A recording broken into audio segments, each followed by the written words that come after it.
بسم اللہ الرحمن الرحیم۔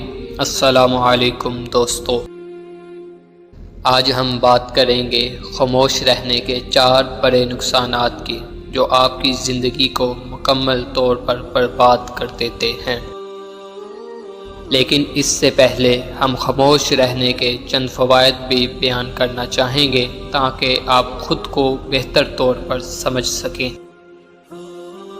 خاموش رہنے کے 4 بڑے فائدے۔ خاموشی آپ کو اپنے مقصد پر توجہ مرکوز کرنے میں مدد دیتی ہے۔ خاموشی آپ کے ذہنی تناؤ کو کم کر کے آپ کو باشعور انسان بننے میں مدد دیتی ہے۔ خاموشی آپ کو ایک کامیاب انسان بننے میں مدد کرتی ہے۔ خاموشی آپ کو اپنے رب سے جوڑتی ہے۔ خاموش رہنے کے 5 بڑے نقصانات۔ لوگ آپ کو ایک متکبر شخص سمجھتے ہیں۔ لوگ سوچیں گے کہ آپ ایک شرمیلے انسان ہیں۔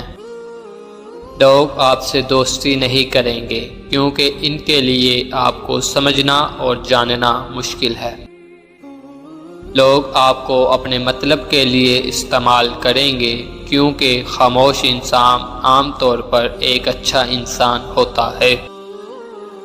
لوگ آپ پر رعب اور دبدبہ چلائیں گے کیونکہ وہ جانتے ہیں کہ آپ نہیں لڑیں گے۔ لہٰذا کبھی کبھی خاموش رہنا ٹھیک ہے، لیکن ہر وقت خاموش نہ رہیں۔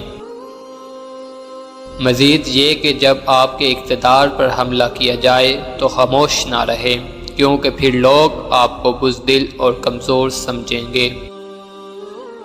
خاموشی بہت اچھی عادت ہے اگر آپ اسے مناسب وقت اور حالات پر استعمال کریں۔ 5 حالتوں میں ہمیشہ خاموش رہیں۔ جب آپ محسوس کریں کہ آپ کے الفاظ سے کوئی آپ کو نہیں سمجھ سکتا تو خاموش رہیں۔ جب آپ نہیں جانتے کہ کیا کہنا ہے، اگر آپ کو اپنے خیالات اور بعض پہلوؤں کے بارے علم پر شک ہے تو خاموش رہیں۔ جب کوئی دوسرے شخص پر تنقید کر رہا ہو تو آپ کو اس قسم کی منفیت کا حصہ بننے کی ضرورت نہیں۔ جب کوئی غصے اور نفرت میں چیختا ہے اور بڑبڑاتا ہے تو آپ اس شخص کو خاموش کر کے پرسکون کرتے ہیں۔ جب کوئی آپ کی زندگی کے کچھ واقعات جذباتی طور پر شیئر کر رہا ہو تو خاموش رہنے کی کوشش کریں۔ امید ہے آپ کو ہماری یہ ویڈیو اچھی لگی ہوگی۔ اگر اچھی لگی ہے تو لائک، کمنٹ اور شیئر کرنا مت بھولیں۔ مزید ایسی ویڈیوز کے لیے ہمارے چینل کو سبسکرائب کریں۔